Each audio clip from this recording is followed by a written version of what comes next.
September ମାସ 2025 କୁମ୍ଭ ରାଶିର ରାଶିଫଳ କ'ଣ ରହିବ ମାସରେ ଆପଣ ମନ ଭିତରେ ଉତ୍ସାହ ଥିବ ଯେ ଧନିଷ୍ଠା ଶତଭିସା ପୂର୍ବ ଭାଦ୍ରପଦ ନକ୍ଷତ୍ର କୁମ୍ଭ ରାଶି ଯେଉଁ ନାମ ରାଶିରେ ମିତ୍ରମାନଙ୍କର କୁମ୍ଭ ରାଶି ହେଉଥିବ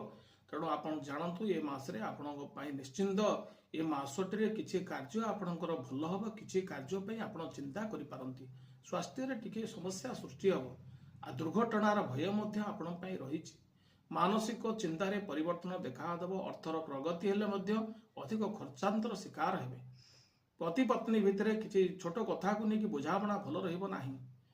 ପ୍ରେମ ସମ୍ପର୍କରେ ମଧ୍ୟ ଛୋଟ କଥାକୁ ନେଇକି ମଧ୍ୟ ବୁଝାମଣା ଭଲ ରହିବ ନାହିଁ ଚେଷ୍ଟା ଜାରି ରଖିବେ ଆପଣଙ୍କ ଭିତରେ ବୁଝାମଣା ଠିକ କରିବା ପାଇଁ ବିଦ୍ୟାର୍ଥୀମାନେ ଚାପରେ ରହିବେ ଏବଂ ସେମାନଙ୍କର ସଫଳତା ଶେଷ ମୁହୂର୍ତ୍ତରେ ପ୍ରାପ୍ତ ହେବ କୌଣସି ନୂତନ ଦ୍ରବ୍ୟ କ୍ରୟ କରିପାରିବେ ଦୂରାନ୍ତର ଯାତ୍ରା କରିପାରିବେ ତୀର୍ଥ ଭ୍ରମଣ କରିପାରିବେ ଦେବ ପୂଜାରେ ମନୋନିବେଶ କରିପାରିବେ କର୍ମଜୀବୀ ମହିଳା ଗୃହିଣୀମାନେ ସମସ୍ୟାର ସମାଧାନ କରିପାରିବେ ବିଶେଷ କରିକି ଯଦି ରାଜନୀତି କର୍ମକ୍ଷେତ୍ରରେ ବା ଆପଣଙ୍କର ଯଦି ବ୍ୟବସାୟିକ କ୍ଷେତ୍ର ଅଛି ତା ଦେହରେ କିଛି ମାତ୍ରାରେ ଆପଣ ନିଶ୍ଚିତ ଭାବରେ ସହଯୋଗ ପାଇବେ ଏବଂ ଅର୍ଥର ପ୍ରଗତି ମଧ୍ୟ ଆପଣଙ୍କର ଦେଖାଦେବ ପ୍ରତିକାର ପାଇଁ ପ୍ରତି ଶନିବାର ଶନିଶ୍ଚରଙ୍କୁ ଦର୍ଶନ କରନ୍ତୁ